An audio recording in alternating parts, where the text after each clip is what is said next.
T. Spitzner. Good morning. Good morning. Ring the bell. Welcome. Let's see, we have an opening song first. Reverend Chris is going to... Oh, I love this. This is one of my favorite songs. Stand. You can stand. Oh, that's Or sweet. sit.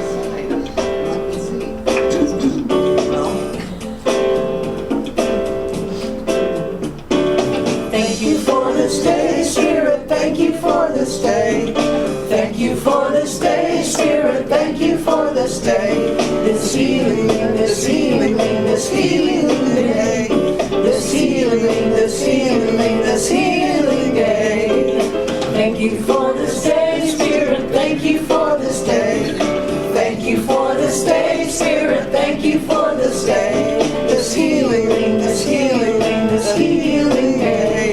This healing, this healing, this healing day. Thank you for this day, Spirit. Thank you for this day. Thank you for this day, Spirit. Thank you for this day. This healing, this healing, this healing day. This healing, this healing, this healing day.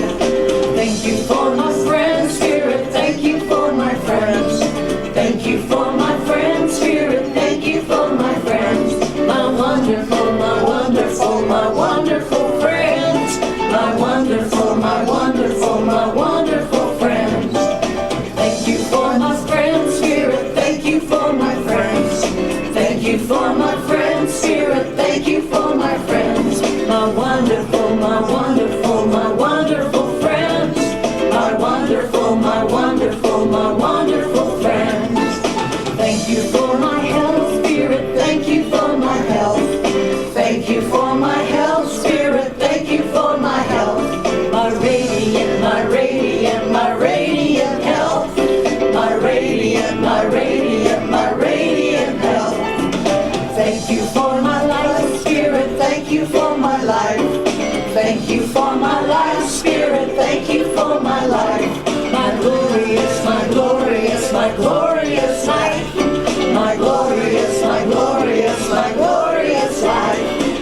Thank you for my wealth, Spirit. Thank you for my wealth. Thank you for my wealth, Spirit. Thank you for my wealth.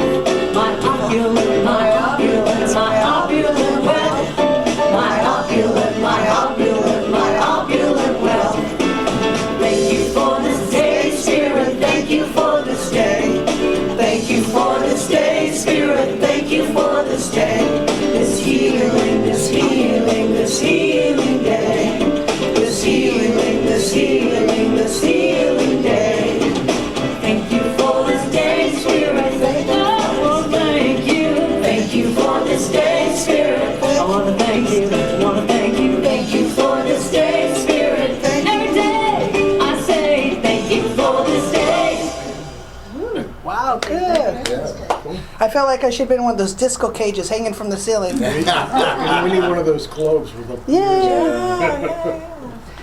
Oh, You can sit down. yes, opening, Reverend Chris will now lead us in an opening treatment. Yes, I will. So, join me if you choose on this glorious day as we recognize that there truly is only one life, one power, one energy.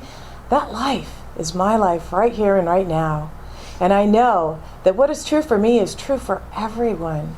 And so I now claim all that is good, all that is wonderful, all that is filled with peace and joy and wisdom and love and perfect health and abundance, all of it.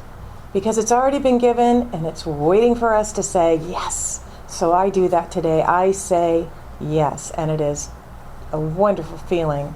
And I say yes for each and every person here because I know that all is flowing equally to each and every one of us, and it is good.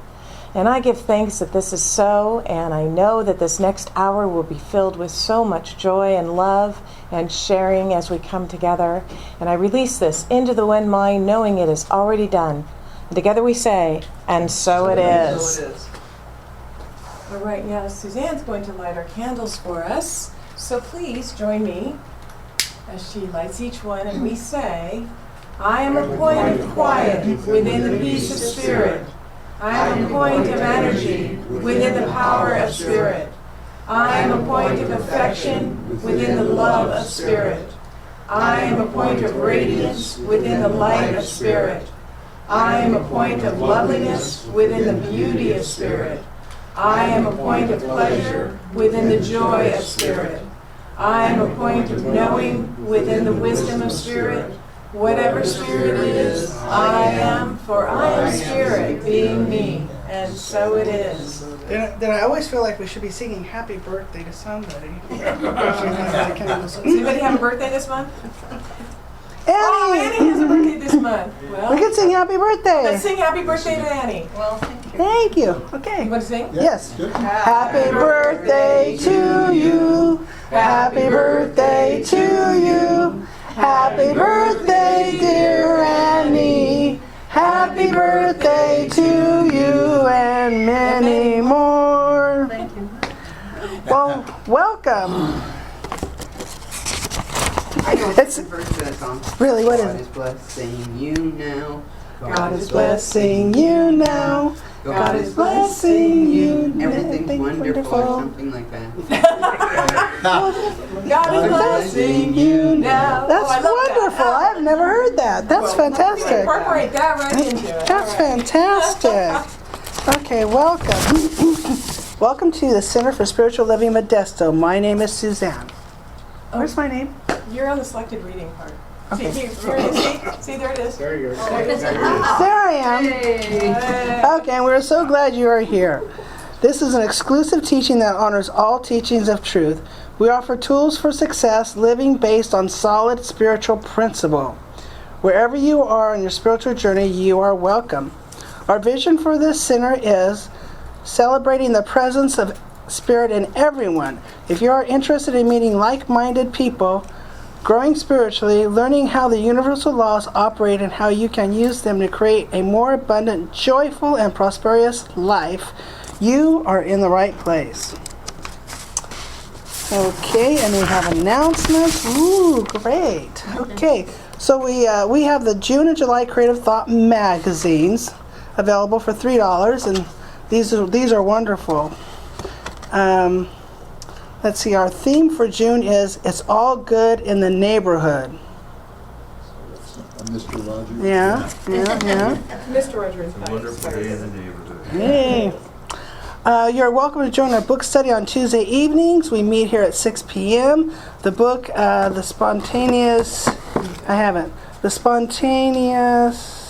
Healing Power of Belief by Greg Braden. This is a 4 or 5 week book study. There is no fee for the class except for the book, but love offerings are always gratefully accepted. We have books available for $11. Would somebody like to see if that gentleman needs something? What is it that gentleman needs something? He's looking for a restroom. Okay, thanks, Rich.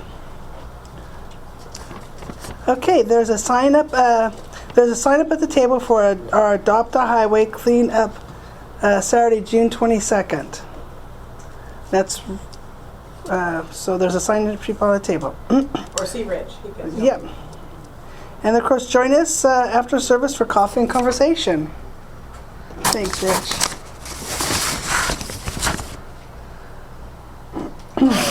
We announced the cleanup we have. We did. Oh, okay, good. Well, you were assisting our neighbor. Yeah. Okay. So yeah, cleanup is Saturday, June 22nd. Do you have your people signed up? You need one more, 2 more? It's next Saturday. Yeah, just in case somebody drops out, we always welcome one more on there. So everybody- Okay. And we have an Adopt a Highway on Highway 108. And we meet at our house. At what And time? There's a film for those who haven't gone out before. It takes about a half hour. So we should be out there by 8 o'clock and probably finish by 9. Before it We have gets some warm. munchies while we're watching the... You're gonna cook? I just said we have some munchies. Oh, okay. Then. I didn't see him look at her. I didn't say anything about cooking. Okay. Munchies. So that's our announcement. And it's never too late to get into the Tuesday night book club. I always just welcome people if they just want to come and sit and join in. Oftentimes we don't talk about the book. No, I'm kidding. Most of the time we do. She has an outline that, and we get off outline, then we get back on. But it's really a lot of fun, even if you don't have the book. We always have a good time. Okay, so that's it for selective readings. And today I'm just going to choose from the Creative Thought, Sunday, June 16th. Our inward consciousness knows and comprehends and hears and understands the meaning of what we say, and the wholeness of it, and the peace of it, and the perfection of it. There is one life which is perfect. That is our life now, and there is no other life. Ernest Holmes himself wrote that. I am living prosperity. I center myself in peace, assurance, gratitude, and love by recognizing the oneness of all life. The one life in me now as my perfect self and as my limitless prosperity in action. My life is a perfection of spiritual reality in every way. I enjoy the reality of prosperity. Images and experiences of prosperity delight me. Joys abound in laughing conversations, noticeably beauty, and even in the ambient sounds of every surrounding I enter. I live life with such a sense of calm confidence that even tumultuous situations provide me with comfortable backdrops for my creative living. I surprise myself with new and wonderful ideals. I watch in awe as my ideals unfold, sometimes in ways I would never guess. Sometimes. The means of life are infinite. Now, deliberately and with a sense of high expectations, I release my word to the law of life in action. I remain centered, especially in gratitude, as I enthusiastically move into its complete fulfillment, which shows up now, and it is so. So for $3, isn't it worth? If you just read, sometimes if you just read one every day, I mean, it's just incredible. Yeah. Also for my selective reading, I was reading last night. I told my mom, well, I want to go to sleep. I'll just read this book. That's not a good plug. Well, yeah, but she makes it exciting. I don't know how she does it, but she brings the life out in everything. So I read it just so I say, yeah. But I was reading this last night, and this isn't, I don't know. We're always talking about living in the now, forgetting about the past, forgetting about the future, living in the now. When I read this last night, let me see if I can get, I was half asleep, which is sometimes good. Quantum particles can communicate with themselves at different points in time. They are not limited by concepts of past, present, and future. Now get this. The quantum particle then is now, and there is here. So, even though we're thinking about then, we're still here now, and even though we might be thinking about where we get there, we're still here now. So, why am I trying so hard to live in the now? I mean, I was just thinking that just, it just takes all the work out of it, because we're always living in the now. But if you're thinking about then, you're bringing it into now, and if you're thinking about there, you're bringing it into here. But I have never read it like that before. It was just so like, well, I am living in the now, and you don't even have to try to live in the now, because anyway, that was just, I fell asleep thinking about that, and I thought that was just incredible. There's nowhere else to be but now. So that was pretty. Sometimes I read something that's ooh. Okay.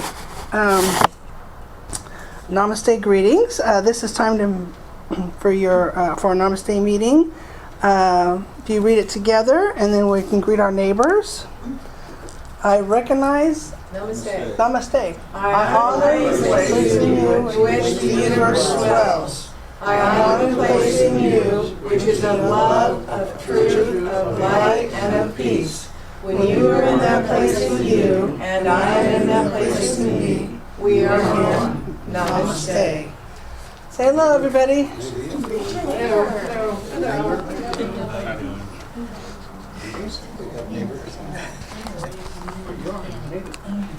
Good to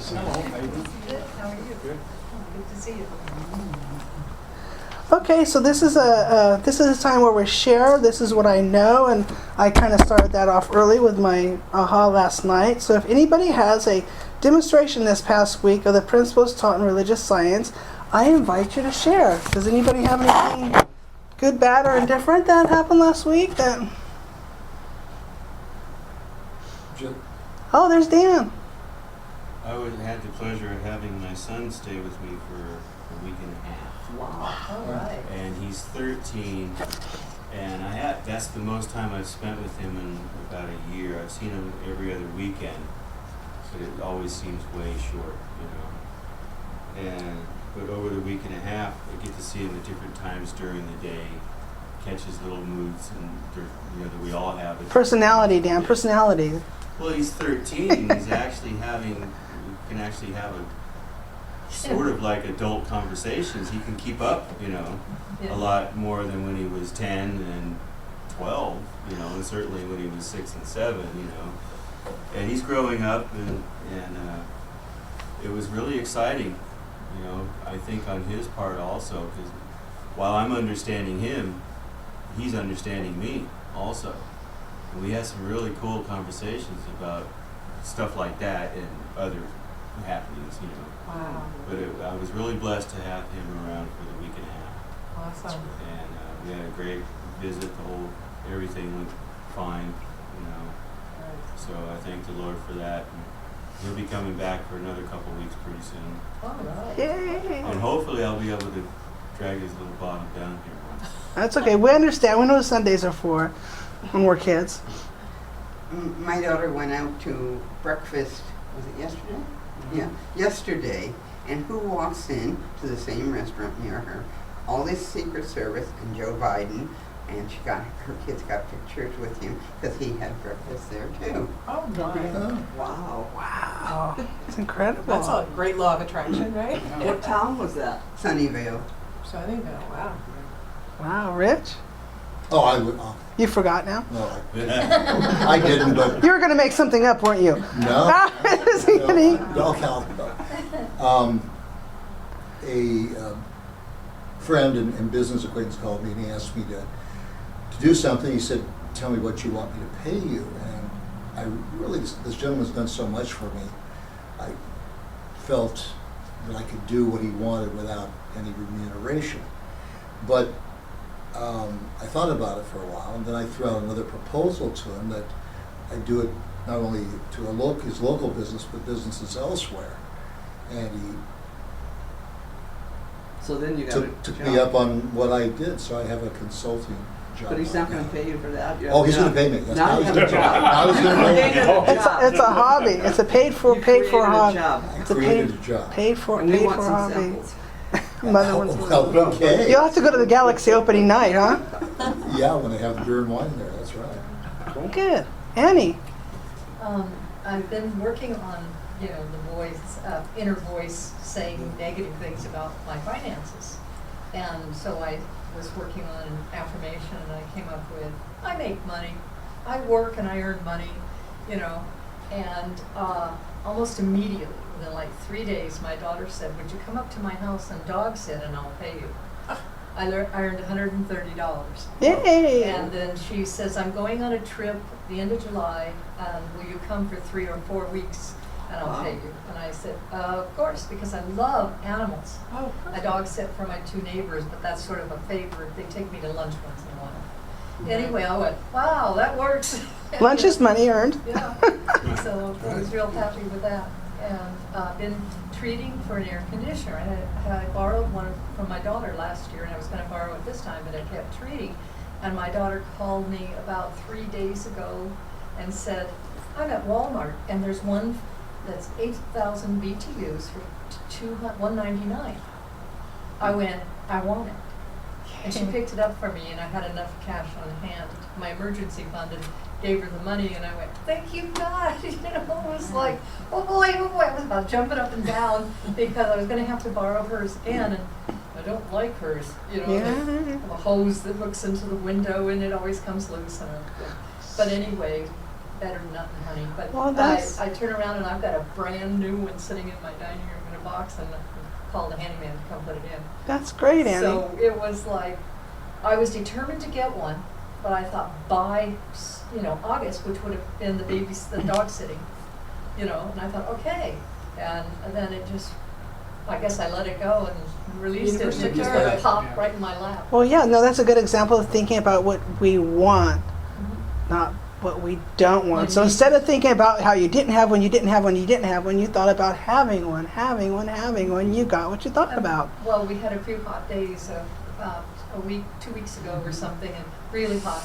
Oh, yes. And my neighbors were concerned. One invited me over and taught me a new dominoes game, and I've been treating for good friends. Yeah, that's a And great one. I Rob have did that now too last got week. 2 girlfriends, one next door and one catty corner across the street, and the 3 of us will get together on the one next door's deck, and we'll sit out there late, like about 5 to 7 or something, and chat. We don't gossip, but we Yeah, talk good. politics, and we Mhm. talk about the neighborhood and how things are going, and because if they get catty, I'll get up and leave. And- Well, you just changed the conversation. yeah, and all of a sudden, I've been treating for this for a while, and I now have 2 girlfriends, and we do all kinds of things. We go out to eat. If when I can afford it, I go. That's wonderful. Like You can always my, afford it. I took one of them with me and went to thrift stores and dropped off some stuff, and we had a ball. And she was so happy she took me to lunch. Well, that's great. We're happy to have you, Annie. We haven't seen you for a It's couple of just like- Sundays. Yeah. All my treatments are coming around. That's it. Now, what was the homework for last week? We were supposed to not tell our stories. That's right. Yeah. Last week, you were here last week, Mother. Last week, Reverend Chris's homework was not to tell Wasn't to repeat our story. repeat our stories. Well, if they Our were good drama. stories, our drama. Our dramas. Yeah, so Oh, not to repeat the bad stuff. My sister-in-law used to play them over and over and over again. I didn't think Mother and I were going to have anything to talk about, but we And did I okay. said, You're just re-recording the bad things. Just Or not even think them. That was your instruction. Yeah. So yeah, that was very challenging, and I will continue to do that. So okay. So now, Time for the spiritual message. well, yeah, but you don't have anything. It's like, okay, number Reverend Chris. All right. Thank you, Suzanne. That was awesome. Well, good morning, everybody. We're so glad you're all here. See some new faces out there. That's wonderful. Welcome. Today is Father's Day, so happy Father's Day. And happy Father's Day to all the fathers, to the grandfathers, to the godfathers, and everyone else who has served in the role of father. And also for us women who are celebrating the divine masculine, which we too encompass within ourselves. But before I acknowledge all of you, I want to share the contents of one of the best Father's Day cards that I have ever seen. It said, "Dad, thanks to your lectures, I never changed horses in the middle of a job worth doing. I know the squeaky wheel gets the worm, and I never count my chickens until I've walked a mile in their shoes." And you thought I wasn't listening. Yes, we have to thank the dads for all of the good advice that we always got. And also learning that money really doesn't grow on trees. Who knew? So let's take a moment now to acknowledge everyone who is here, because truly we all have the divine masculine, but especially our fathers and our grandfathers and uncles, and I know Dan's celebrating having his son with him even more, so that is just awesome. So what I would like to do is, everyone, I want you to rub your hands and get your hands together nice and warm, right?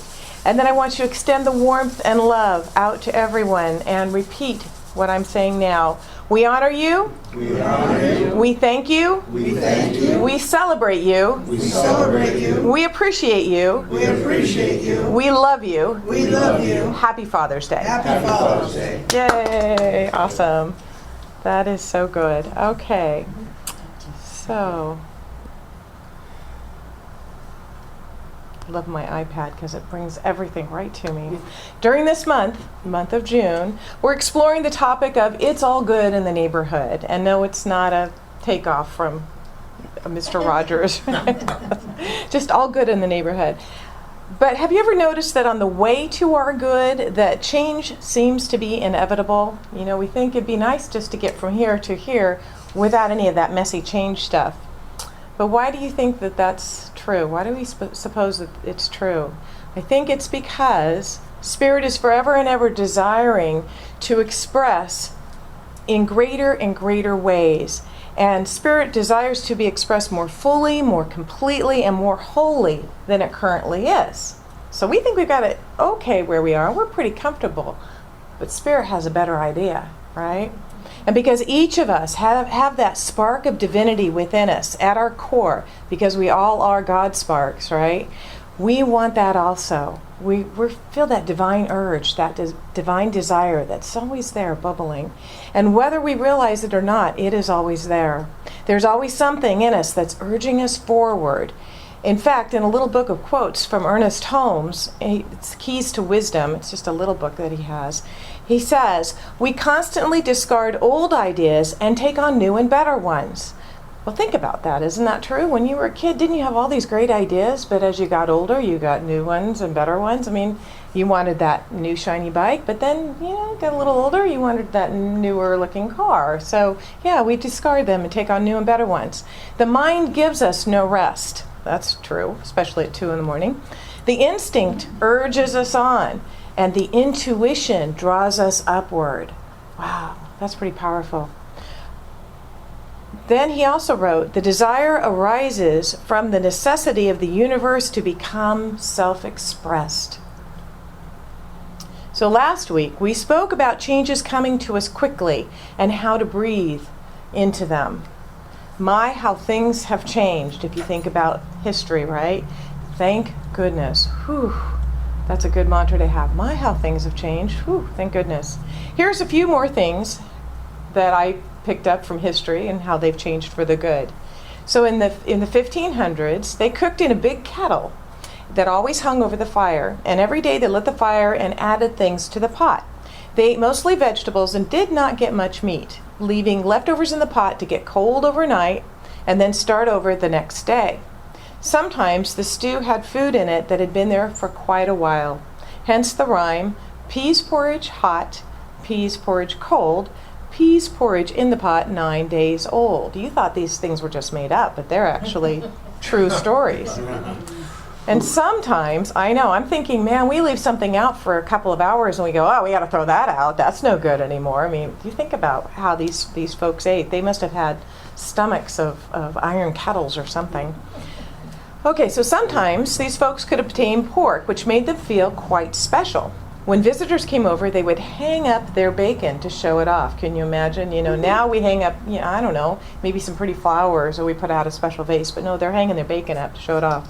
It was a sign of wealth that a man could bring home the bacon. And as a very special treat, they would cut off a little to share with the guests. And then they would all sit around and chew the fat. Lead cups were used to drink the ale or the whiskey at the time. The combination of the lead and the poisoning of lead poisoning and alcohol would sometimes knock them out for a couple of days. Someone walking along the road would take them for dead and prepare them for burial. Imagine. They were laid out on the kitchen table for a couple of days, and the family would gather around and eat and drink and wait to see if they would wake up. Hence, the custom of holding a wake. Didn't know all this, huh? I didn't think you'd be learning all these great history trivia here. So England is old and small, and they started out running places to bury people. So they dig up coffins and reuse the graves, the sites, right? And when they open these coffins, this is pretty sad, 1 out of 25 coffins were found to have scratch marks on the inside, and they realized that they'd been burying people alive. So they decided to tie a string on the wrist of the corpse and lead it through the coffin up to the ground and tie it to a bell. Someone would be assigned to sit out in the graveyard all night long, thus creating the graveyard shift, right? To listen for the bell. Someone would then be saved by the bell, or he was considered a dead ringer. These are true. These are true. So here's our mantra. My, how things have changed. Thank goodness. So change, I'm showing you how change is good, right? Today we're going to look at 5 ways we call forth change in our lives because we do it. Remember, the mind gives us no rest. The instinct urges us on. The intuition draws us upward. And, number 2, as we look at each of those ways, we'll see that if we can't embrace the change rather than fear it, we'll see if we can't embrace the change rather than fear it, we'll call it good and very good instead of bad and scary, which some of those stories kind of were. And if we can't go this far this morning, let's see if we can at least look at the changes in our lives as molehills instead of mountains, right? The 5 ways we call forth change in our lives could also be entitled The 5 Ways We Use the Law of Attraction. What is the law of attraction? God is always creating, and thus we are always creating, right? Form is always changing, and our experiences are always changing. So as we look at the 5 ways the law of attraction works in our lives, we can realize that every change that occurs in our lives comes from one of these causes, and every change is an opportunity to connect more deeply with the truth of our own divinity and to express God more fully. So first, number 1, we attract what we are. It's pretty simple. Every person, everything, every place, every business has a certain mental atmosphere of its own. I think Eckhart Tolle talks about this in A New Earth. He talks about we have our consciousness. We have the consciousness of our center. All of us contribute to that. We have our own mental atmosphere here that's attracting more and more people. Our cities have a consciousness. You've heard about people say, oh, everyone thinks Modesto is this or that, and then something will happen and that shifts a little bit.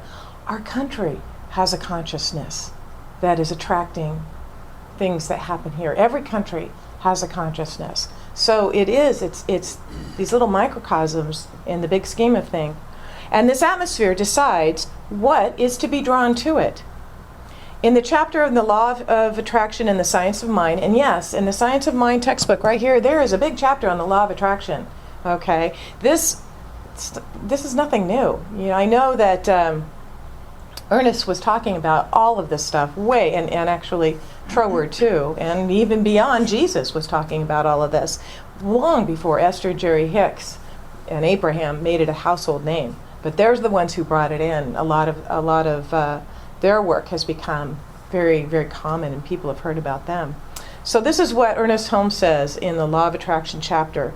We each automatically attract to ourselves just what we are, and we may set it down that wherever we are, however intolerable the situation may be, we are just where we belong.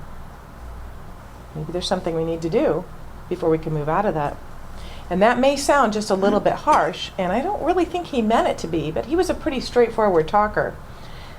But I think he rather meant it to be a statement of fact. We belong there by right of consciousness. We often operate from this place alone when we're spiritually asleep. If we don't like where we are, we can awaken and change that. And this, of course, is a powerful and profound realization that we come to when we first become attuned to new thought principles. Change your thinking, change your life, right? And then we recognize this, and we begin to consciously court change in our lives. He goes on to write, there is no power in the universe but ourselves that can free us. We have the power to bind us, but we also have the power to free us. Thus, we should definitely daily, using our own name, and that's very powerful to say that, declare the truth about ourselves. I, Chris, now declare the truth about myself. That's very powerful. Realizing that we're reflecting our statements into consciousness and that they will be operated upon it. And what operates? What is it that's operating? It's the law. And that is exactly what we're talking. You know, science is now kind of catching up with what religion and spirituality has been saying for a millennium. You know, and I was just reading actually this morning about belief and faith and how they're used interchangeably, but they really aren't. So if you're interested in that discussion, come on Tuesday, because that's fascinating. He's just an amazing writer. So we'll look at the second and third ways together, because they're two sides of the same coin. Number 2 is we attract that which we desire, or the other side, that which we do not desire. Okay? It depends on which of those has the greater amount of energy attached to it. Remember, thought plus emotion creates a lot of energy. Often, That which we do not desire, that which we don't want to happen, is what gets the energy, doesn't it? When you're worrying, when you're waking up at 2 o'clock in the morning and your mind's going, what about, what if I did, what if, yeah, how much energy are we giving that at that time? We don't want to do that. We don't want to give things that we don't want to experience any thought, any energy, that doesn't, no, we want to focus on what it is we want. So that's what's happening when we are experiencing the drama of our situation instead of knowing the truth, and that it isn't the truth, the capital T. But the drama, boy, the drama, it can be pretty seductive, can't it? You know, can't you just see when you get wrapped up in your drama and you don't have time to feel, anything else other than what's going on, and then your friends join in, right? And gosh, they make it a real drama party. Wow! And now you're kvetching about all these things, and the reason they want to help you with your drama is because it gives them a vacation from their drama. They don't have to think about their drama because they're focusing on your drama. And if you can be involved in your drama, and then they can go back to there, and you can all have big drama parties together. And that's like, no. That's not where you want to be, right? Have you ever had friends like that just really want to enjoy all that? Yeah. Yeah, pretty soon when you don't want to participate in their drama, guess what? They go somewhere else. They find someone else to have a drama party with. So, Ernest Holmes says in The Science of Mind, we have the ability to choose what we will do with our lives and are unified with a law that automatically produces our choices. While we do not have the ability to destroy the idea of ourselves, we do have the ability to deface it and make it appear discordant, but we cannot destroy the divine image. We live in a universe of love as well as a universe of law. One is the complement of the other. The universe of love, pulsating with feeling, with emotion, and the universe of law, the executor of all feeling and emotion. I know that sounds so simple, but wow, that's it in a nutshell right there. So how does the creation of change we desire come about?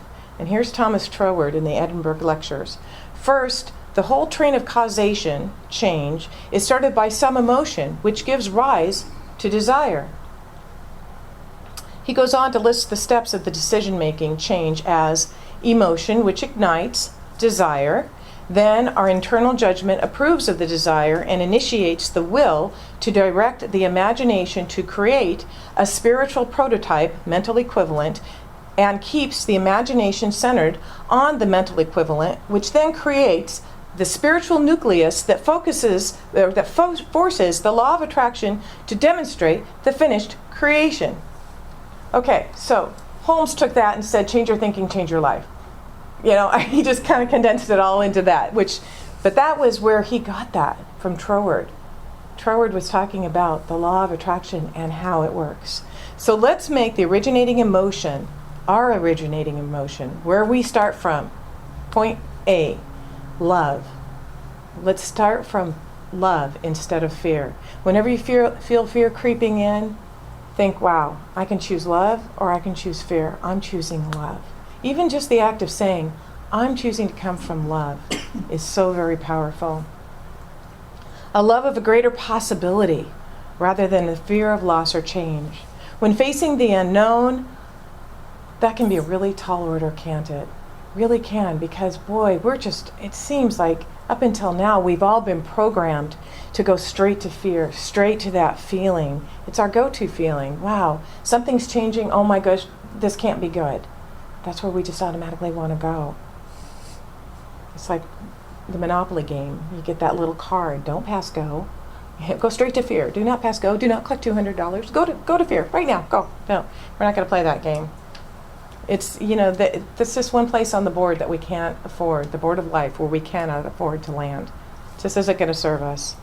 Charles Fillmore, who founded Unity, said many of us who have found the law of true thinking and its effect wonder why supply does not come to them after months and years of holding thoughts of bounty. It is because they have not developed love. They have formed the right image in mind, but the magnet that draws the substance from the storehouse of being, love, has not been set into action. I had a practitioner friend once who had some challenges with attracting prosperity and money. And she decided that she really had to get into the feeling, the emotion of loving to have abundance, loving to have money. So she got, I don't know, $101 bills, and she threw them in a pile on her bed, and then she just kind of rolled in them.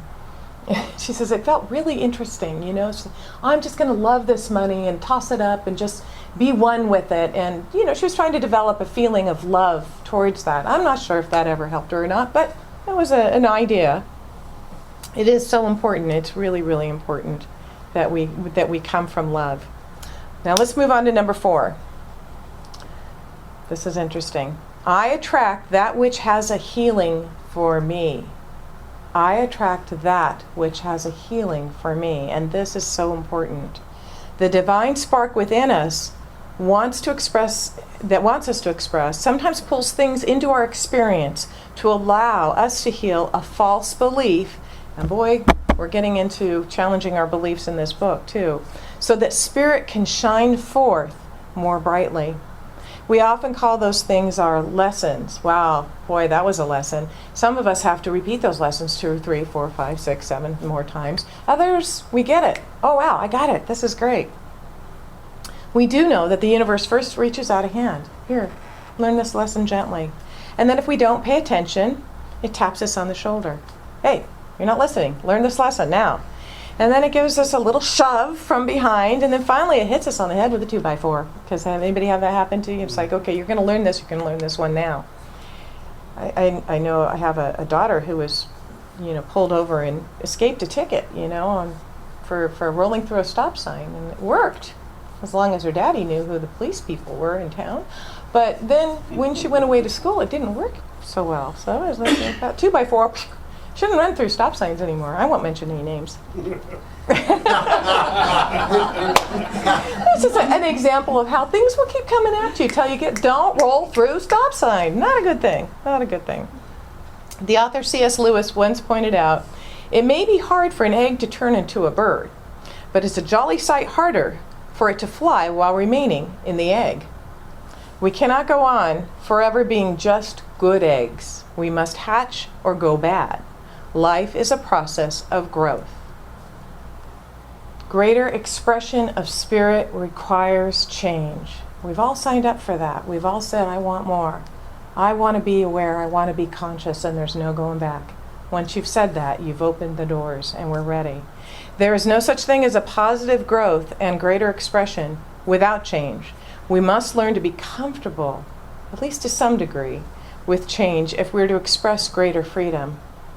Lots of change means that you're growing, you're shifting, and the world is responding to your change in consciousness. I can look back on my life and see, and I think we all can, where we've had experiences that were really painful and hard at the time, but the best thing that could have happened. And when we look back, we go, wow, I am so glad that happened because it led me here.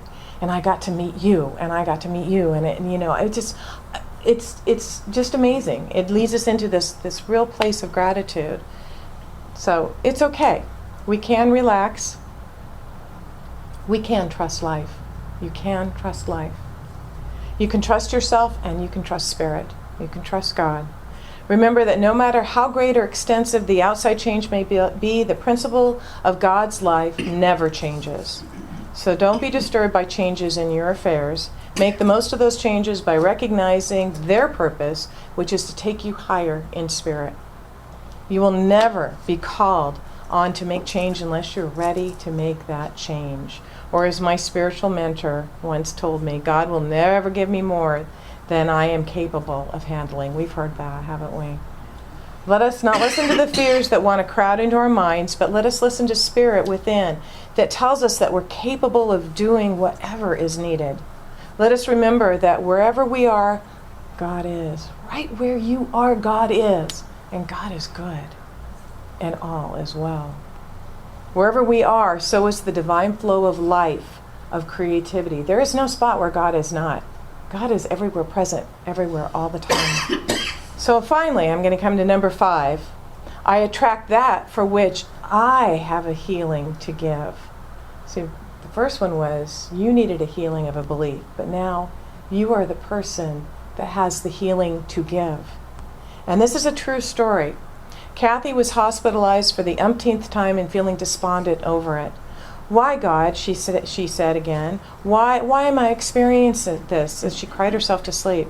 She awakened the next morning with a heavy heart, discouraged over her body's frailty, and it's just seeming like it was a cruel joke that the universe had put her into such a body. Now, Kathy, despite her physical condition, had a certain radiance about her. She had a smile that would light up the room, and her laugh was infectious.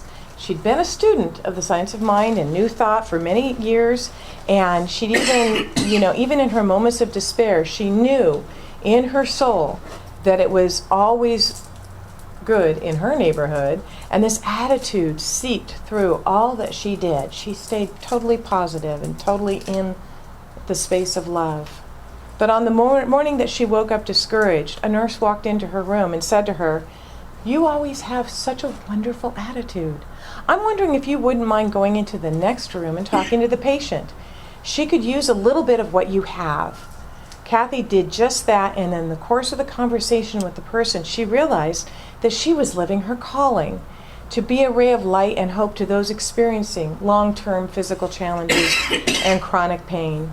She knew that she came into this life to experience, to be a support to others.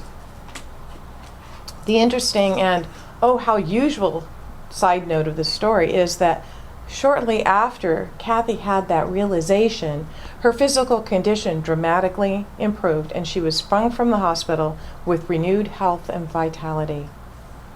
It's interesting to ponder the concept that I attract that which I have a healing to give. Is there someone in your life that maybe has been a little bit difficult, but that you can be a gift to them? How are you showing up in the world as a blessing to the world?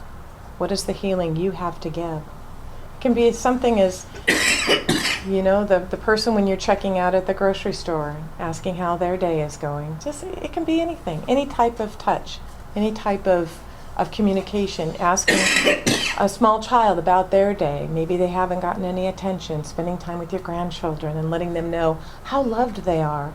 What is the healing you have? How are you a blessing to the world? So let's not resist the change in whatever form it may come or for whatever reason it comes, but let's instead give thanks for change as a chance to grow and progress. Let's not be afraid of change, but rather let's be ready to make each change a step forward to a new understanding of success, happiness, and joy of living.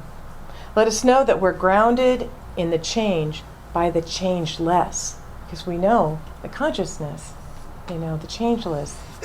Form changes, but God's Spirit is changeless. Let us know that it's all small change. Now, I'm going to call on each and every one of you, to reach down inside yourselves and ask, am I willing to embrace change in order to experience a greater degree of livingness? Am I willing to move through change in order to experience the miracles that God has for me? Are you ready and willing to move on into greater freedom than you have ever experienced before? Are you? Yeah. Yes. What? Yes. Okay, all right, that's great. Then you are on your way, and so it is. Excuse me, Reverend Kristen, announcements. When was movie night? Spiritual movie night, yes, this Friday. Thank you, Suzanne. We have, did I put it on the, No. I didn't put it on there. Thought I had it on here. It's this Friday at 6 o'clock. It is, yes, Friday, June 21st, we're offering a spiritual movie night. We're showing Greg Braden's The Science of Miracles, which fits right in with everything we're talking about. The event is free, and everyone's welcome to bring a friend and have a snack to share. Bring a snack to share with everyone if you'd like to. It's we had fun last time. I think there were about 20 of us here. It was good fun Friday night. Yeah, it's a. I have not seen this movie, but it's Greg Braden, and it's. Suzanne did some research. I think it had 5 stars, and so yeah, that's this Friday. So please join us. It's our summer solstice, so the longest day of the year. Might as well be in a place of of spiritual awakening, right? What time? 6 o'clock. We usually start the movie usually about 6:30, don't we? Yeah. So is that about right? 6? Mhm. Yeah. Okay. So we usually do start that. So okay, I'm going to move to our offering and Thanksgiving affirmation. We do have a basket that's out there. We're getting to the size now where we will probably start passing the basket and bringing it up for a blessing. But we do bless our tithes and our love offerings that are given to us because we are a tithing church. We tithe to our spiritual source, and we also donate to our community, which is really a wonderful, wonderful way to make our presence known in the community too. So this is our offering and Thanksgiving of affirmation. We say this together. Divine love through me blesses and multiplies all the good that I am and have, all the good that I give and receive. Okay, and we play I Am So Blessed, and we take a few moments to just think about all that we are grateful for. And so just take a minute, and you can sing along if you'd like.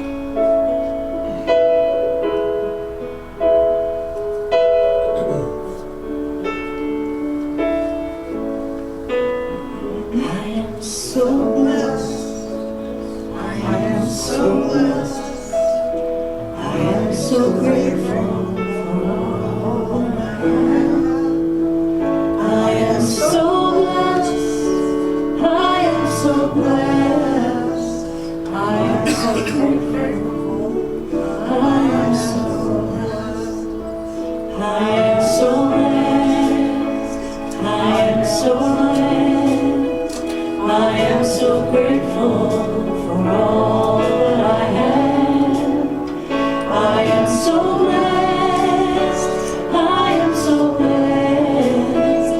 I am so grateful. I am so blessed. I am so blessed. I am so blessed. I am so grateful for all that I have.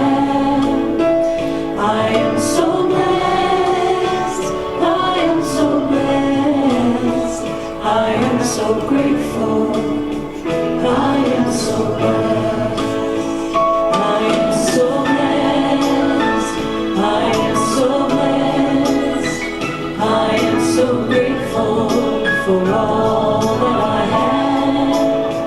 I am so blessed.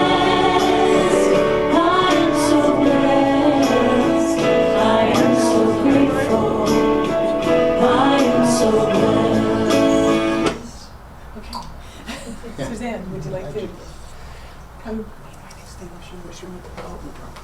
Rob's going to delight the candles for us. And as he does, take the light with you and keep it with you throughout the week. And together we say, we give thanks that every day, in every way, we are clearer and more abundant expressions from universal love, energy, and creativity. And so it is.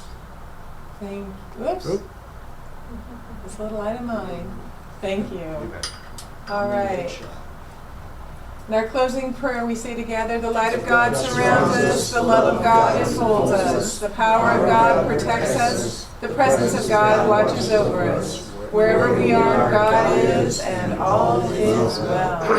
Thank you. And let's join in a circle. Can we make a circle, you think? I think so. All right. Let's push in. And we'll sing a song and a closing treatment. You did this? Those who need to see the screen, can see the screen.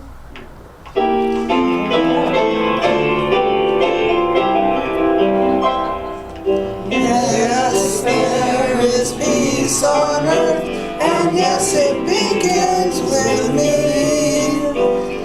Yes, there is peace on earth, a peace that was meant to be. With God as creator, family all are we. Yes, we walk with each other in perfect harmony. Yes, peace begins with me. Let this be the moment now. With every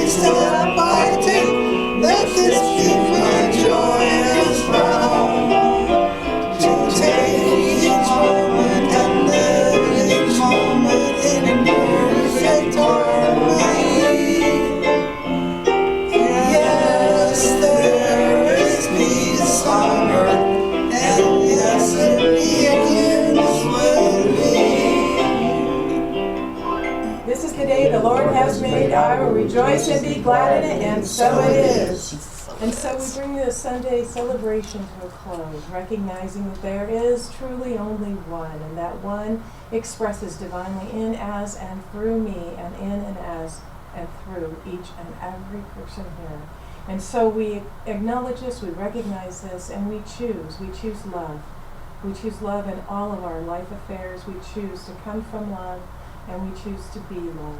And as we do, we attract all that is good, the wealth, the prosperity, the perfect health, the perfect expression of creativity, the right job, the right partner, the great relationships, all of that comes when we focus on that which we desire to experience and not on what we don't desire.